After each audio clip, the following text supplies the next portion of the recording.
Salut à tous et bienvenue dans ce premier Stranger Fan Meet, émission dans laquelle j'accueille aujourd'hui à ma droite Noah Schnapp.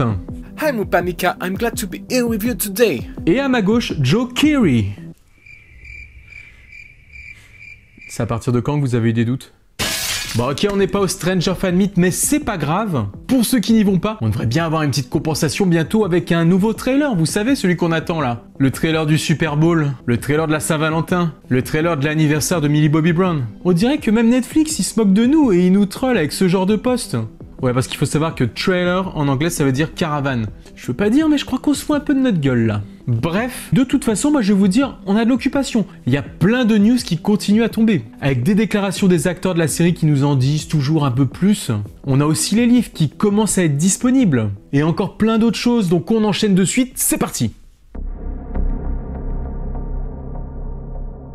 On l'a déjà vu il y a quelques mois, les acteurs et la production de la série nous aident à patienter en teasant à propos de la saison 3. Des déclarations qui restent somme toute assez évasives, concernant une saison empreinte de légèreté avec l'été, mais aussi qui deviendra plus sombre dans l'ambiance avec des partis pris audacieux. Et cette fois-ci, c'est Noah Schnapp et Sadie Sink qui s'y collent. Cette dernière s'étend un peu sur la partie plaisance et insouciance de la saison, probablement sur ce qui en fera le point de départ. Oubliez la science-fiction, il s'agit simplement de ce qui se passe avec eux et du fait qu'ils sont adolescents l'été, qu'ils vont au centre commercial, qu'ils font des trucs normaux pour adolescents. Vous plongez vraiment dans l'identité des personnages et de leur histoire cette saison. Et ensuite, à mesure que la saison avance, les choses deviennent plus étranges. Ainsi, dans un premier temps, la jeune actrice n'hésite pas à nous contextualiser le début de saison. Ce sera l'été, les couples se sont formés parmi nos jeunes héros qui ont grandi. On sait d'ailleurs aussi au passage qu'Eleven risque d'avoir une relation toujours aussi conflictuelle avec Hopper, devenu son père adoptif, et semblant ne pas trop savoir comment s'y prendre avec elle, à l'image de ce qu'on avait pu voir dans la saison 2. Sa relation avec Mike risque aussi d'être un élément important de la saison, et pourrait même devenir une source d'enjeux toute trouvée pour leurs adversaires. Il en est de même pour Lucas et Max.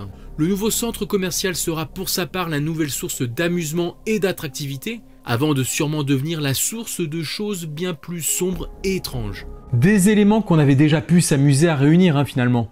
Heureusement, ça ne s'arrête pas là, avec les déclarations de Noah qui vont un peu plus loin. Ce dernier a lui aussi donné à demi-mot des détails sur cette saison 3, mais pour sa part plutôt centré sur la deuxième facette de la saison. La plus sombre. La menace c'est brutal. Les choses vont très mal. Je sens que chaque saison devient de plus en plus... Il prend Hawkins. Le fait déjà de choisir l'adjectif brutal pour qualifier la menace pourrait nous ramener à quelque chose de violent physiquement, et donc qui risque de faire du mal et carrément tuer. Mais bon, jusque-là, pas vraiment de surprise, puisqu'on y retrouve un peu les mécaniques des 2 saisons précédentes, où il y a là aussi eu des monstres et des victimes. Ce qui est toutefois plus intéressant à mon avis, c'est de sous-entendre que quelque chose prend de plus en plus Hawkins, à supposer l'Upside Down, le Mind Flyer. Car en effet, si notre groupe d'amis et quelques personnes de la ville étaient impliqués dans les saisons précédentes, tout cela restait relativement secret. Bon ok, parfois Eleven n'était pas très discrète, et parfois il devait y avoir quelques surtensions dans les maisons, mais tous ces événements avaient plus ou moins pu être cachés au voisinage. Murray Bowman n'hésite d'ailleurs pas à édulcorer la réalité, car il y a très peu de témoins des vrais événements. Ainsi, avec cette déclaration, on peut se demander, et si le Mind Flyer et son univers parallèle allaient apparaître aux yeux de tous dans une menace plus globale? Si les gens de la ville allaient plus massivement être touchés par la créature, qui s'en prendrait ouvertement aux habitants de Hawkins. Ça donnerait du sens à ces choses plus terribles justement, et au fait qu'ils prennent Hawkins pour reprendre le mot de Noah. Avec un lieu aussi public que le centre commercial, ou à l'occasion de la fête foraine du 4 juillet, si une créature faisait son apparition publique, il est sûr que l'ensemble de la ville deviendrait impliqué dans les événements. Ce serait alors difficile à cacher pour les agences gouvernementales concernées. Du coup, oui, des déclarations qui peuvent paraître au premier abord anodines peuvent toutefois nous apporter des nouveaux éléments. Est-ce que nous aurons une action de plus grande envergure dans la prochaine saison? C'est ce qui pourrait laisser sous-entendre. Noah ajoute que les créatures vont devenir incontrôlables et qu'il ne pense pas que quiconque dans la série prenne une pause. Il dit ça probablement en référence à Sean Levy, qui avait dans un premier temps déclaré que Will serait un peu laissé tranquille, vu que pour les 2 premières il était au centre des troubles de l'Upside Down, qui lui avait mené la vie dure. Pourtant, en voyant l'affiche et l'implication du personnage tourner vers la partie monstrueuse de l'image, on peut d'ores et déjà se douter que ça ne va pas être le cas. Et puis même s'il n'est pas pris directement pour cible cette fois, il n'en restera pas moins au cœur de l'intrigue. On revient maintenant sur ce qu'on pourrait appeler l'univers étendu de la série. Après les comics books publiés durant la fin d'année 2018, sachez que ça y est, le premier roman Suspicious Mind, que je vous avais annoncé depuis déjà un moment, est enfin disponible. Alors bien sûr, pour le moment, il est en anglais, mais si comme moi vous n'êtes pas un pro de la langue de Shakespeare, pas de panique, il ne nous faudra attendre qu'un seul petit mois pour nous procurer la version française qui sortira aux éditions Lumen le 7 mars. Comme on me demande souvent en commentaire où se procurer les livres, les comics, je vais vous le dire pendant la vidéo, comme ça ira plus vite. Pour ma part, je l'ai précommandé en français via Amazon. C'est pas une vidéo sponsor, je tiens à vous rassurer. Vous pouvez très bien le trouver ailleurs. D'ailleurs, s'il y en a qui ont des bons plans, vous pouvez laisser des liens dans les commentaires. Si vous commandez, par contre, faites juste attention au titre qui sera exactement le même que la version anglaise. Il y aura juste une petite phrase en français au-dessus. Et puis de toute façon, vérifiez que c'est bien aux éditions Lumen. Avec ma précommande, apparemment, je vais recevoir le livre le 7 mars, le jour de la sortie officielle. Donc je demande à voir. Je vous tiendrai au courant pour ceux qui me suivent sur Instagram et Twitter. Concernant l'histoire, on en avait déjà un peu parlé. C'est un préquel tourné vers Terry Hayes, la mère d'Eleven, alias Jane. Alors bien sûr, ça parlera aussi du Dr Brenner et du projet MK Ultra. Une bonne occasion pour avoir un peu plus de détails sur tout ça. Et sur d'éventuels autres enfants cobayes avec des numéros et des pouvoirs, comme Eleven et Kali. Est-ce que ce sera aussi l'occasion de nous faire connaître qui est le père de Jane, si cela a une importance quelconque dans l'histoire? Je préfère ne pas regarder les résumés sur tout ça pour l'instant, histoire d'avoir la surprise, mais il y a déjà des théories qui commencent à émerger sur le net, en mettant en relation le livre avec la saison 3.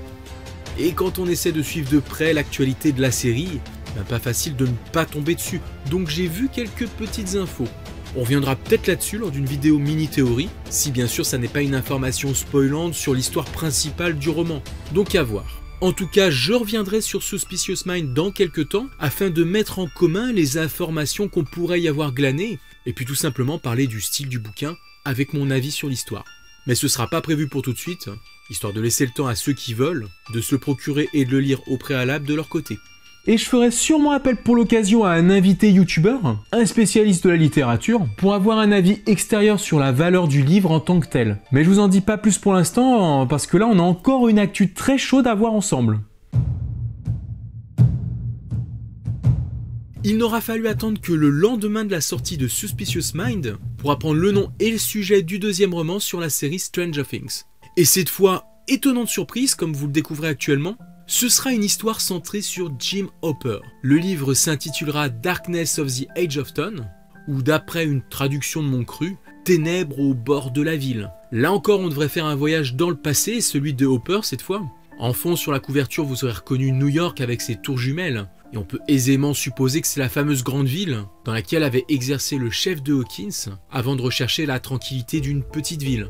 D'ailleurs, on en avait eu l'indice dans la saison 2 lorsque Eleven déplace les cartons avec des dossiers de Hopper, après avoir découvert une trappe. Et sur l'un des cartons, il était écrit New York. Sur la couverture du roman, on retrouve d'ailleurs Eleven. Au début, je sais pas pourquoi, avec sa tête, je pensais que c'était Joyce.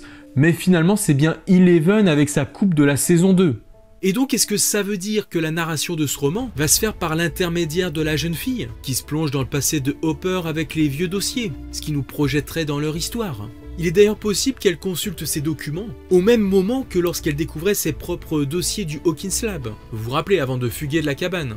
Quoi qu'il en soit, Adam Christopher, chargé de l'écriture du livre, annonce que comme le premier roman Suspicious Mind, qui était écrit par Gwenda Bond, et comme les comics, on reste sur un récit canon aux événements de la série. Tout est bien placé et validé comme étant dans le même univers officiel des frères Duffer, sans risquer de les contredire. Et je pense que c'est important de le préciser avec tout ce qui sort autour de la série.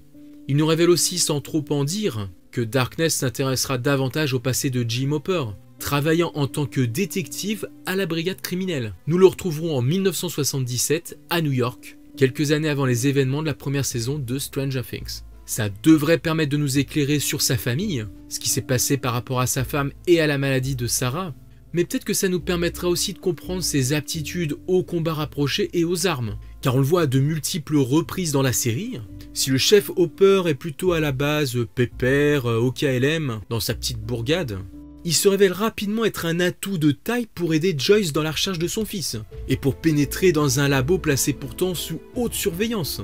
Il maîtrise des hommes avec une déconcertante facilité, donc on aura plaisir à comprendre un peu plus d'où lui viennent tous ses réflexes.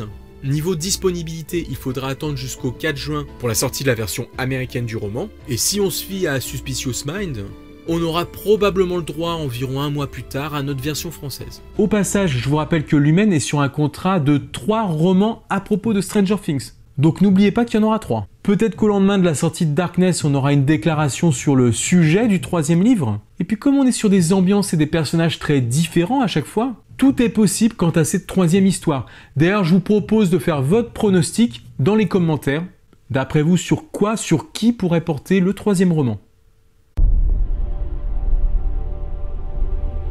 Sujet moins sympa, on continue avec les suites du procès des frères Duffer contre un certain Charlie Kessler pour plagiat à propos de la série originale Stranger Things. Et oui, ceux qui me suivent déjà depuis un moment le savent, on en avait parlé l'été dernier, les frères Duffer sont actuellement embarqués dans une action en justice à leur encontre. Alors pour résumer les faits, en gros, en 2014 au cours d'un festival, Charlie Kessler aurait rencontré Matt et Ross Duffer qu'ils ne connaissaient pas et leur aurait exposé pendant 10 à 15 minutes les principes de base de son histoire, sur laquelle il travaillait. Une histoire qui, vous l'imaginez, concernait des sujets de cobayes, avec des pouvoirs, des monstres et tout le reste. Du coup, la suite on la connaît, les frères Duffer produisent la série Stranger Things et cartonnent sur Netflix. Ainsi, cette conversation informelle constituait l'unique fondement de ce contrat implicite entre l'homme et les frères Duffer. Et d'ailleurs, l'avocat des frérots a rapidement rétorqué que les idées que Kessler prétendait avoir partagées avec les Duffer n'étaient pas nouvelles et qu'il n'y avait aucune preuve que de petites discussions entre les petits fours et les cocktails d'une fête puissent être considérées comme un accord commercial. Du coup, on était resté là-dessus, mais en tout cas, la défense n'avait vraiment pas envie de céder en concluant un accord contraignant avec l'homme qui faisait pression sur eux. Puis ils ont dit, bon d'accord, ça fera l'objet d'un jugement. Donc voilà, à partir de là, on peut pas vraiment dire si un tel a raison ou un tel a tort. Faut comme toujours laisser la justice faire son travail.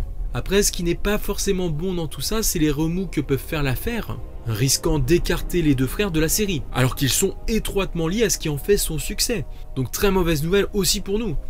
Maintenant, la nouveauté dans cette histoire, c'est que le 30 janvier, les frères Duffer sont montés au créneau et ont déposé une requête en jugement sommaire en déclarant qu'ils avaient commencé à travailler sur un film sur une base militaire abandonnée de Montauk, à New York, en 2010. Et qu'ils avaient déjà tracé les grandes lignes d'une série télévisée comprenant de nombreux récits et personnages de Stranger Things dès 2013. Et ils avaient à l'appui un courrier électronique datant de novembre 2010, décrivant un projet mis en place dans les années 80 qui comprenait un centre de recherche souterrain secret, des expériences contraires à l'éthique et un monstre passant par un portail. Bref, les fondations de la série. Et donc forcément, si Kessler prétend leur avoir parlé en 2014, ça pourrait constituer un élément fort en leur faveur. Voilà, bien entendu, maintenant, les frères et leur avocat demandent que la cour accorde un jugement sommaire en leur faveur. Ça y est, on y est, le Stranger Fan Meet, c'est ce week-end. Enfin, pour ceux qui regardent la vidéo dès que je la sors. Donc pour ceux qui n'ont pas la chance d'y aller, comme moi, j'espère qu'on aura de belles images. En tout cas, j'ai une poignée de volontaires parmi vous qui y vont et qui m'ont contacté pour m'aider à couvrir ce qui s'y sera passé. Et grâce à qui, je l'espère, je vais pouvoir vous préparer un petit résumé de l'événement, pour nous permettre d'aller pousser un peu la porte du Stranger Fan Meet et de voir comment ça s'est déroulé. Donc ça devrait arriver très prochainement sur ma chaîne. Et d'ores et déjà un grand merci à tous ceux qui se prêtent au jeu pour m'aider à réaliser ça grâce à leur partage. On revient là-dessus très bientôt. Voilà qui termine ce point actu. Comme d'hab, on se retrouve dans 2 semaines pour un nouveau point. Mais avant de partir, n'oubliez pas que maintenant je sors aussi une vidéo Stranger Things la semaine où il n'y a pas de point actu. Comme par exemple celle de la semaine dernière qui parlait de Portail de l'Upside Down. Maintenant, n'hésitez pas à poser un petit pouce bleu si vous avez aimé la vidéo. Vous voyez, moi je me suis pété le pouce à force d'en mettre à tout le monde. Vous pouvez aussi partager cette vidéo et puis suivre mon actualité sur Twitter et Instagram. D'ici là, je vous dis à très bientôt. Ciao les amis!